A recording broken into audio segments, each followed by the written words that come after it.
Ideas para alcanzar un país con libertad económica, democracia política y seguridad jurídica. Aquí se habla libertad con Víctor Maldonado.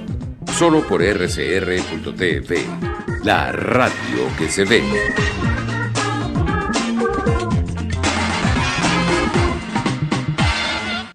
Bueno, continuamos con Aquí se habla libertad con la gratísima compañía de Alexander Campos. Alexander, los venezolanos por años tuvimos un reflejo muy pálido de lo que era la condición del extrañamiento, del exilio. Los venezolanos éramos, por supuesto, no teníamos ninguna razón para emigrar, nos sentíamos muy felices y tal vez, digamos que hay dos o tres referencias poéticas. Una creo que es de Pérez Bonalde, el Vuelta a la Patria, si mal no recuerdo, y otra, Las uvas del tiempo de Andrés Eloy Blanco, que es, digamos, un poema bellísimo dedicado a la madre ausente, país ausente, y una reflexión en un momento, digamos, de muy emocional, que es el fin de año, cuando él se pregunta, bueno, ¿por qué razón yo estoy aquí? ¿Qué fuerza pudo más que tu amor que me llevaba a la dulce aninomia de tu puerta? Oh miserable vara que nos mides, el renombre, la gloria, pobre cosa pequeña, cuando dejé mi casa para buscar la gloria, cómo olvidé la gloria que me dejaba en ella. Y bueno, era, digamos, el tema de la política, pero en este momento el tema es la necesidad, el hambre, estamos siendo expulsados, no hay nada, o sea, no hay cómo escribir un poema que te resguarde o que te justifique. Y esa es una nueva experiencia de los venezolanos. Tenemos 3 minuticos antes de ir de nuevo al corte, pero quiero oír el planteamiento general de esta taxonomía de un país errante que tú has estado reflexionando tanto tiempo y que al final digamos que estamos llegando a un punto culminante tanto del análisis como de la... Sí, Víctor, como tú dices, Venezuela no tiene tradición de migración o de emigración. Más bien, tus ejemplos van hacia allí. La emigración era vista como, a pesar de lo doloroso de la despedida, era visto como un paso más bien de progreso. Es decir, la gente iba en busca digamos, de otros espacios, pero sin que aquí estuviésemos mal, sino que quería nuevos horizontes, digamos. Recuérdense ustedes, las becas Fundación Ayacucho fue algo que marcó a Venezuela, no solamente porque por la calidad, digamos, y el valor que le estaba imprimiendo a nuestros profesionales, sino porque era el hecho significativo de un grupo, digamos, el hecho de un grupo significativo de venezolanos que salían. Eso era visto casi que con curiosidad. Las transmisiones por televisión, todo aquello era visto por el país casi que con gozo y con alegría. Bueno, promovido por el Estado, es decir, era un movimiento, era una movilidad planificada, organizada, digamos que tenía una buena perspectiva. Por otro lado, pues bueno, mira, los datos son hasta ridículos. Nosotros tuvimos hasta el 2015, oye, 10.000 emigrantes. Era una cosa realmente tonta. Del 2015 hacia acá, eso cambia radicalmente y los números empiezan a alarmar.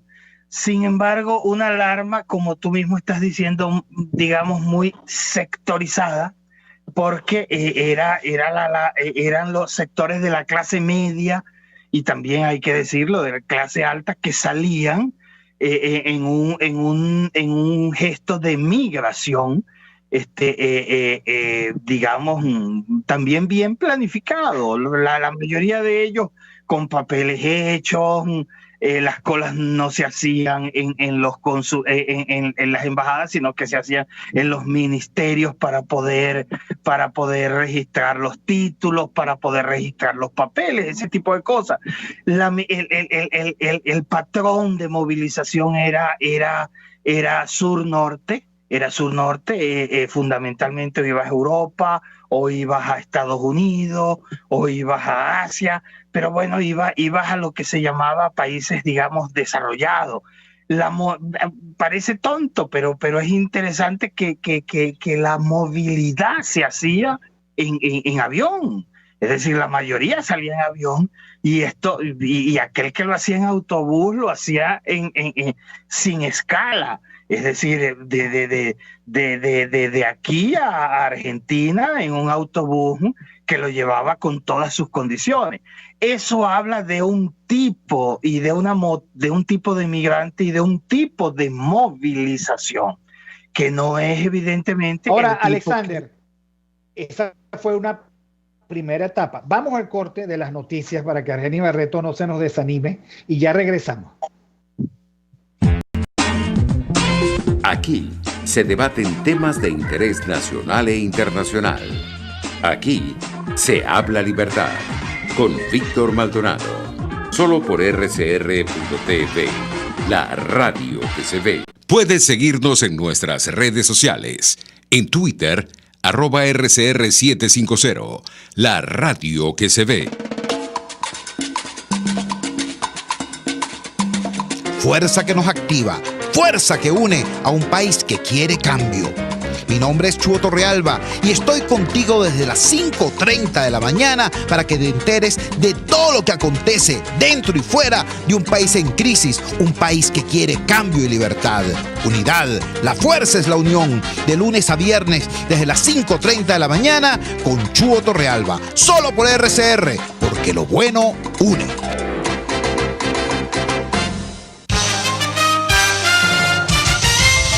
Informe RCR presenta titulares. Integrantes de la Confederación Nacional de Estudiantes de Venezuela hicieron este lunes un acto de presencia en la Comandancia General de la Armada ubicada en San Bernardino para rechazar la intención del régimen de comprar misiles a Irán mientras las universidades venezolanas no tienen los recursos suficientes. Juan Guillermo Requesens, padre del diputado Juan Requesens, quien está cumpliendo la pena de casa por cárcel, calificó de positiva que la Corte Penal Internacional haya determinado que hay razones para creer que el régimen de Maduro cometió delitos de lesa humanidad. Yo siempre he dicho, y en mis declaraciones las he escuchado, ni desespero ni desesperanza. Estamos en lo correcto de la historia. Cuando usted es inocente, eso nos llena mucha energía de seguir adelante. Lo que pasa es que estamos en un sistema donde no hay separación de poderes y el sistema judicial está secuestrado, como decirlo así, no hay autonomía de los jueces. Ahora fíjate, ¿qué es lo que pasa con el grupo de determinación de los hechos? Fue muy claro, incluso nombra el caso de Juan, no me acuerdo cuáles somos las partes allí, y recientemente, estos días, se pronuncia la fiscal de la Corte Penal Internacional, y ella lo que ha dicho es eso, que hay una base razonable de que aquí en Venezuela existen delitos de lesa humanidad. De hecho, nombra que los asesinatos por exceso que ocurrieron en el 2014 y el 2017, tengo entendido, y bueno, lo que falta es que haya visibilidad en esa corte. Pues a lo que yo entiendo es que los que están implicados o los responsables deben ser llevados aquí a la justicia. Habitantes de la urbanización Los Alpes, ubicada en el estado Miranda, salieron a las calles y trancaron la carretera panamericana a la altura de Los Teques y Las Tejerías para protestar y exigir el restablecimiento de los servicios de gas y agua en sus hogares. En internacionales, la farmacéutica Pfizer y BioNTech confirmaron que su vacuna contra el nuevo coronavirus es 90% efectiva. Este lunes, Alemania celebra los 31 años de la caída del muro de Berlín, un evento que marcó el comienzo del fin de la Guerra Fría y la reunificación de ese país. Y en los deportes, el director técnico de la selección de fútbol de Colombia, Carlos Queiroz, no convocó a Radamel Falcao para los encuentros eliminatorios ante Uruguay y Ecuador. 11:35. Continúen con Víctor Maldonado y Aquí se habla libertad.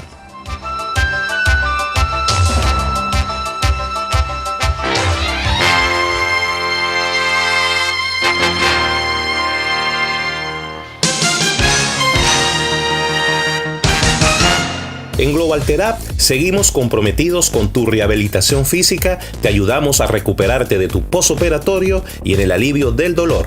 Búscanos en el Centro Comercial Multiplaza Paraíso Nivel Empresarial 2 a través de Twitter e Instagram o llámanos al 0412-256-1104. Y no olvides lavarte las manos con agua y jabón y cumplir con el distanciamiento social. Global Therapy y despídete del dolor. RCR 750 AM, porque lo bueno une.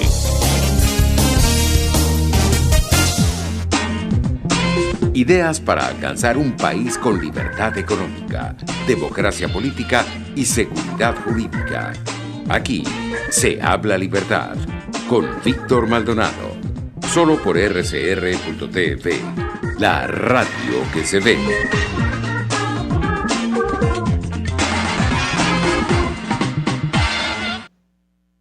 Bueno, continuamos en Aquí se habla libertad, hoy lunes, tratando de hacer la taxonomía de un país errante. Alexander, algunos se han ido y bueno, por cualquier razón, tienes razón en decir que se fueron primero los que estaban más organizados, pero yo en esa época también vi cómo las personas que trabajaban en la oficina de la Cámara cuando yo la dirigía, el personal de los motorizados y las secretarias se iban de un día para otro. O sea, empezó a ser, digamos, el estado, digamos, de la sociedad. La sociedad dijo, por aquí pasa algo, prefiero irme mejor hoy que mañana. La gente del chat en vivo de YouTube dice, bueno, el problema parece ser que empezamos a desconocer un país, que en lugar de ser un país en el cual podíamos progresar, empezó a ser un país que nos dañaba. No un país, un gobierno. Y algunos, dice, dejaron de reconocer, aún viviendo en Venezuela, a este país. Parece como que si Venezuela se hizo desconocida para todos. Alexander, en algún momento dijimos que 80, 90 mil familias estaban regidas por los abuelitos, que se habían quedado a cargo de los nietos, porque los hijos se habían ido para tratar de resolver el problema económico. El gran látigo fue la hiperinflación, el desempleo, la caída de la productividad. El país dejó de ser creíble desde el punto de vista del futuro. Ahora, estamos sacando saldos. Hay gente que vino a la pandemia y se volvió a ir, ¿no? De repente llegó y volvió a irse en medio de la pandemia. A pesar de que la frontera ahora son menos amables, ¿no? No. Para colmo, el río Táchira está crecido. Aquí se debaten. Ajá. Sí, ¿Qué sí, pasó? sí, te oigo, Alexander. No, pusieron que la expresión esa de que las fronteras no son tan amables.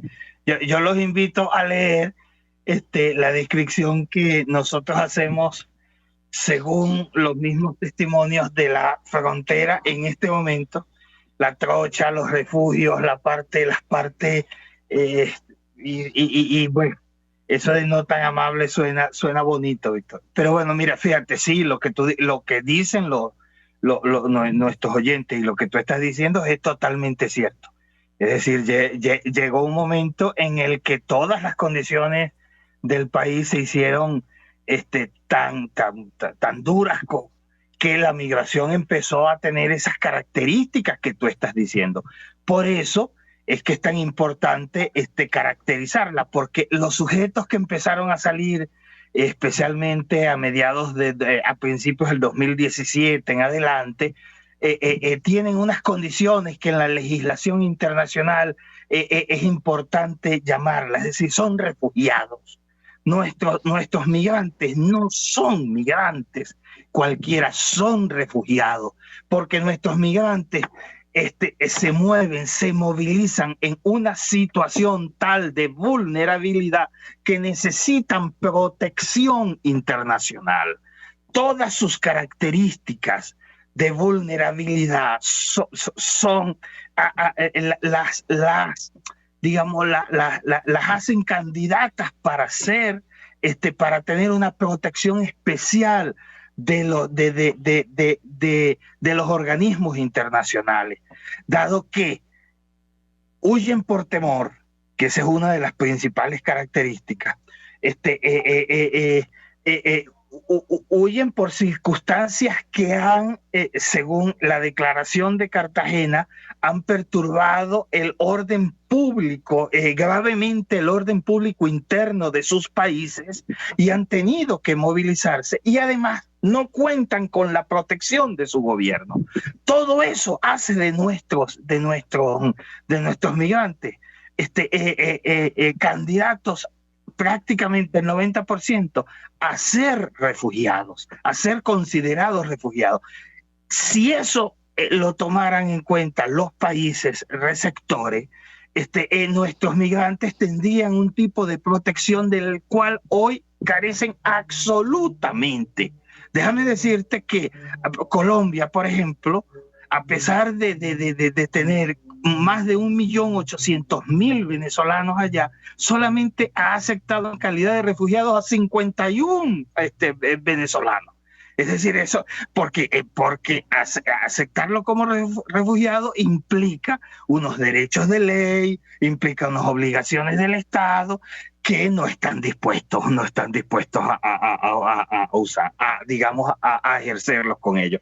Entonces, para mí es muy importante porque además del 2017 para acá no ha dejado de deteriorarse digamos, la calidad de vida del venezolano, la situación del venezolano, y la vulnerabilidad con la que avanzan es mayor.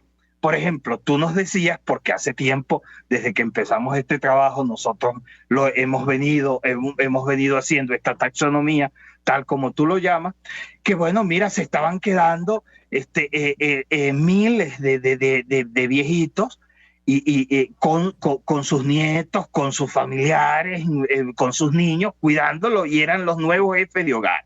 Pues bueno, déjame decirte que es tan dinámica nuestra movilidad humana, es tan dinámica que hoy lo que era una excepción, es decir, que las personas de tercera edad se movilizaran, hoy es la norma. No es la norma, pero es decir, hoy no es extraño verlo. Hoy tú, por ejemplo, tenemos el caso de 12 personas de la tercera edad que han muerto migrando solo en el estado Táchira. Cuando tú te acercas a ver, en el último mes, y cuando tú te acercas a ver, bueno, murieron por paros cardíacos, venían desnutridos, se le acumularon problemas de tensión, todo ese tipo de cosas, y con un viaje a pie de cientos de kilómetros, tú me dirás si esta pobre gente no está vulnerable. Entonces, ¿qué tenemos hoy en día, Víctor? ¿Cuáles son los venezolanos que hoy en día están saliendo del país? ¿Cuáles son sus características? Esto es importante que lo retratemos, porque están marcando una nueva tendencia. Estamos hablando que los venezolanos que están saliendo son fundamentalmente de zonas rurales del país. También están saliendo de las grandes ciudades, pero en los distintos puntos donde nosotros les hacemos los trabajos les aplicamos los instrumentos, lo que vemos son en su mayoría personas de zonas rurales. Después, importante que sepamos, no hay una sola frontera en el país que no esté activa en este momento. Todas las fronteras venezolanas están activas por el Caribe y por Brasil y por Colombia. Todas están activas, totalmente. Unas más, otras menos, pero todas están activas.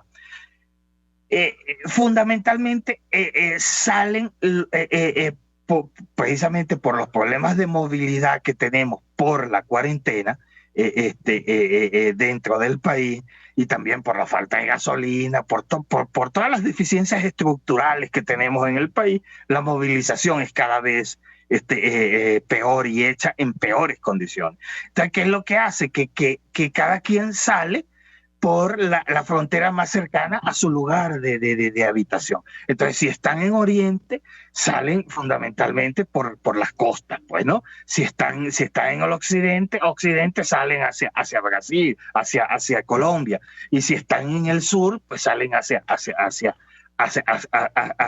Brasil. ¿Quiénes son? Eso es interesante. Los más pobres entre los pobres.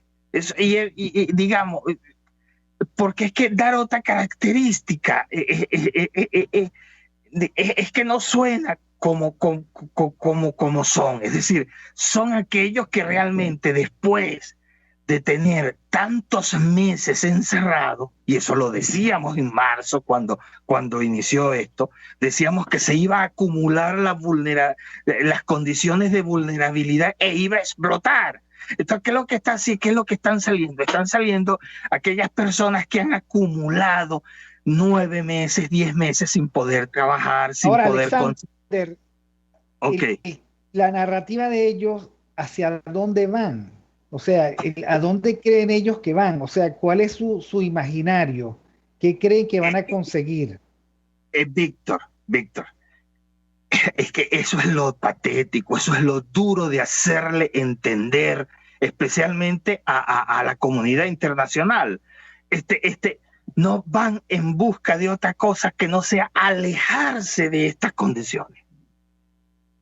Suena duro, porque en el 2015 podían estar buscando un mejor empleo, una mejor entrada, mandar remesas, ese tipo de cosas, pero no, hoy me llevo a toda la familia, por eso viajan además en familia, porque yo sé que aquí ya no tengo oportunidad, aquí ya ya lo que deje aquí, lo que yo deje aquí, no hay manera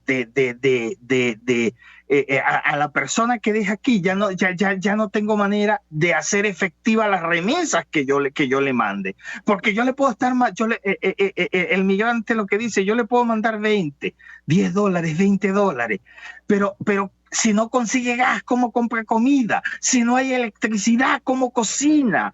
Es decir, si no hay agua, ¿cómo hace? Entonces, la efectividad de las remesas y la efectividad del sacrificio que hacía ya cada vez es menor. Entonces, se llevan a las madres con los hijos, con los abuelos, van caminando. ¿Por qué? Porque saben muy bien que ya esa es la única manera efectiva. Si logran llegar, llegan. Pero el que logre se habrá alejado de una hay un viaducto de indiferencia, ¿no? Hay una mirada absolutamente indiferente porque no son 3 o 4, sino son cientos, miles y quién sabe si cientos de miles. Ahora, una absoluta indiferencia. Nadie los quiere atajar, a nadie les importa. Y entonces esto nos coloca a nosotros en la circunstancia de preguntarnos si hay gobierno entendido como alguien preocupado por lo público, por el bienestar público, por el bien común. No hay, pareciera. No. Lo que hay es una gran indiferencia. No, Víctor, por favor. Es decir, todos aquellos actores que están, ojo con lo que voy a decir, todos aquellos actores que están encargados de lo público o en el país, y no hablo solamente del gobierno, porque en este momento la mirada internacional está aquí y todos los estados y todas las, digamos, los dispositivos creados por la situación de alarma están aquí también, son responsables, no pueden hacerse los locos, están siendo indiferentes ante esta situación. Cuando tú analizas, cuando tú haces el recorrido con ellos, ¿qué es lo que encuentras tú? Tú encuentras que en el camino Es decir, en el 99% de esa movilidad, la indefensión de nuestros compatriotas es extrema. No cuentan con nadie. Al contrario, son robados, violadas las mujeres en algunos casos, les quitan lo poco que llevan, los matraquean de cualquier manera para poderlos dejar pasar. Todo esto en Venezuela. Ojo. Y aquí no hay ningún organismo internacional que supervise eso, ni ningún organismo internacional que esté en el camino protegiéndolo. Una vez que llegan a frontera, ahí sí encuentran a los organismos internacionales, pero ninguno de ellos va a quedarse en frontera. Ninguno de ellos va a quedarse a vivir en un refugio de esto, tipo africano. Todos ellos van a transitar allí por 1, 2, 3, 15 días y después siguen su camino hacia las distintas ciudades. Después que salen de allí, nadie los protege, ni los gobiernos locales, ni los gobiernos regionales, ni los gobiernos nacionales, ni la comunidad internacional. Están por su cuenta, por la ayuda generosa de los colombianos, por la ayuda generosa de los brasileños, que tú escuchas a los migrantes y dices, qué bueno, me regalan esto, me apoyan con aquello, me apoyan con aquello otro. Es con los únicos que cuentan, y ellos mismos que se juntan, hacen grupos para trasladarse en mula, y entre ellos se van protegiendo, se van sosteniendo ese tipo de cosas. Pero hasta que no llegan a Bogotá, a Bucaramanga, donde vayan a ir, o a Boavista, donde tengan previsto que ir, hasta ahí no cuentan con nadie. ¿Qué significa? Que los organismos internacionales están haciendo por decirlo menos, una lectura miope de lo que significa una ayuda eficaz, realmente los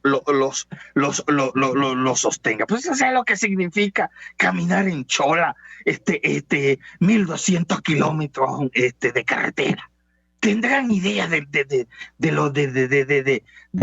lo que significa hacer esos kilómetros sin nada en la mochila, ni agua, ni absolutamente nada. Pues bueno, eso es. Alexander, también había una preocupación sobre la migración interna. ¿Sigue la migración interna hacia Caracas? ¿Cómo eso se hace? Y la otra cosa que quería preguntarte, el papel de la caridad organizada, de las iglesias, digamos, en dónde se concentra, qué alcance puede tener ante esto que es tan masivo. ¿Qué nos puedes decir al respecto?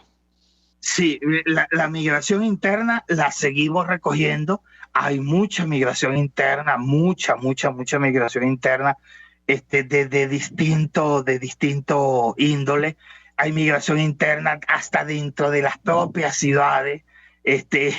Nosotros tenemos registrado cómo hay una gran movilización, y lo digo al propósito porque sé que vive cerca, de Terraza del Club Hípico a la Urbina, porque allí o no hay agua o no hay electricidad y ese tipo de cosas, y allá en la Urbina hay un poquito más de eso, y bueno, y el que tiene un familiar allá, pues va y se va y pasa 15 días y después va a su casa y está unos 2, 3 días y se vuelve y se regresa, porque las condiciones internas dentro de las mismas ciudades, unas son mejor que otras.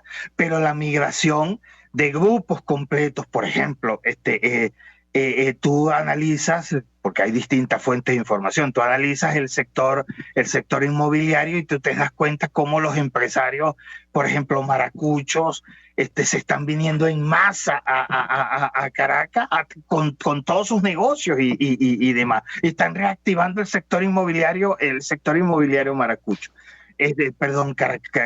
Caraqueño.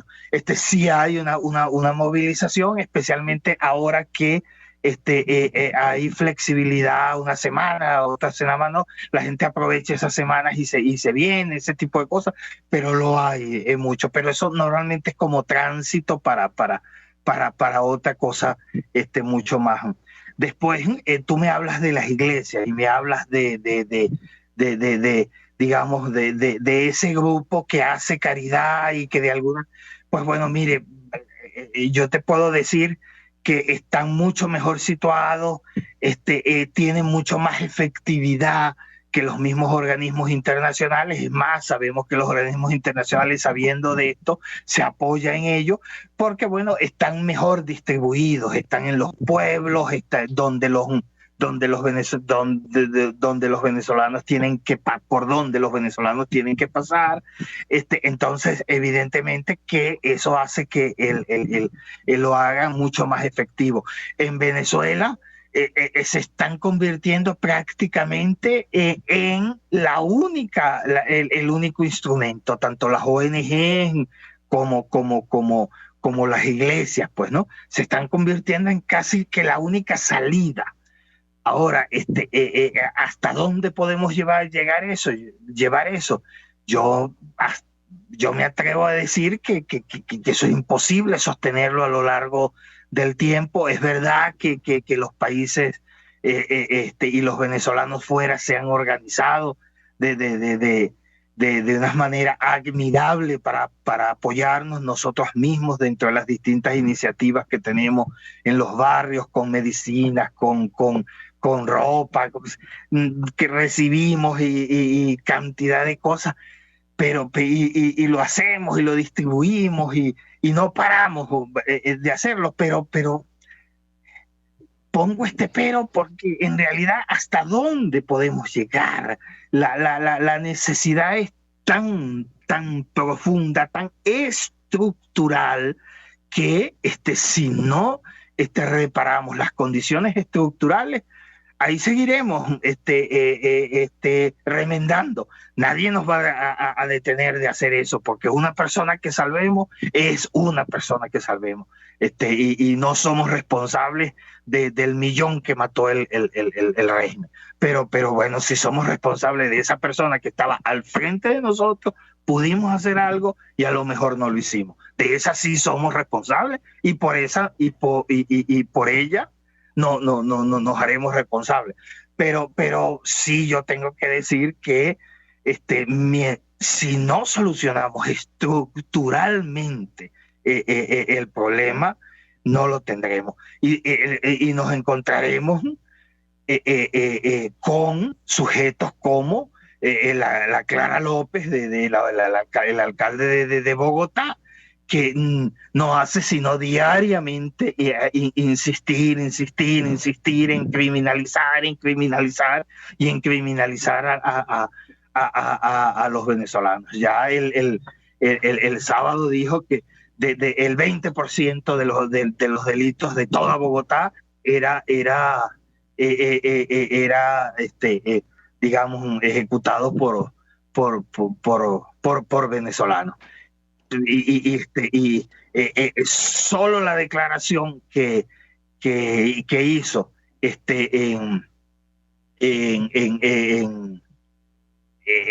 la semana pasada elevó en 57% el maltrato contra los venezolanos en la ciudad de Bogotá, porque de todo eso hay registro y la gente que está allá se encarga de hacerlo. Y ella es de izquierda, para que tú veas.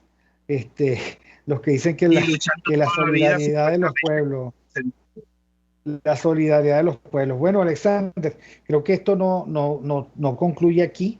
La mirada, la taxonomía de un país errante, tendremos que seguir viéndolo. Y bueno, yo creo que el mensaje de fondo es que tal vez no podamos con los millones, pero podemos todavía con los unos, y con los unos de los cuales somos responsables. Gracias a Alexander Campos, @CamposAlexan, nuestro contertulio de los lunes. Gracias a Jaime Estares en la dirección general de la estación, Wilitz Arcaya en la gerencia de producción, Catherine Manzano en la producción, José Gregorio González en los controles, Argenis Barreto en la lectura de las noticias, y ya sabemos, Jackson Vargas y María García. Saludos. Cuando tú te hayas ido, me envolverán las sombras. Cuando tú te hayas ido, con mi dolor a solas evocaré este idilio. deshoras. RCR presentó Aquí se habla libertad con Víctor Maldonado. Solo por rcr.tv, en Twitter y Periscope, @RCR750. La radio que se ve.